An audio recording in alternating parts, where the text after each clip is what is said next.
भत्ता टंका को नहीं मोहन माझी देइछन्ति चूड़ांत सिद्धांत। तेबे मुख्यमंत्री मोहन चरण माझी कौन देइछन्ति चूड़ांत सिद्धांत और भत्ता टंका को नहीं मुह खोलिछन्ति भिके पांडियान।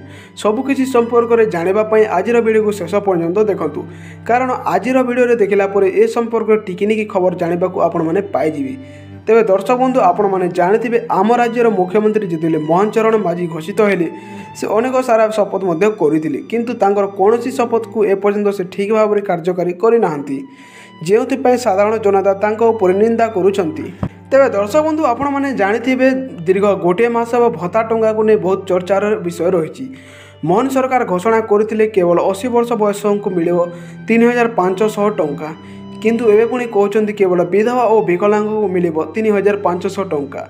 किंतु एवं सरकार तरफ आसी जाइए पुणी एक नुआ नियम, केवल विधवा और विकलांग मान को मिल 3500 टंका और अन्य मान को केवल मिल 3000 भत्ता टंका। यह नियमटी अगस्ट 15 मान स्वाधीनता दिवस ठारू लागू हेब। दर्शक बंधु मोहन सरकार आसिया पर नुआ नुआ नियम आसुअछि। योजना मान नाम परिवर्तन होउछि, कालिया योजना हो कि बीएसवाई कार्ड हो सब परिवर्तन हो जाउछि। तेबे आपण माने मोहन सरकार को ए नुआ नुआ नियम को पसंद करुछंती कि नहीं आम कमेंट कर निश्चय जणातु और आपण माने को वीडियोटी भल लागिले वीडियो को लाइक करवा सहित आम यूट्यूब चैनल को सब्सक्राइब कर दियंतु।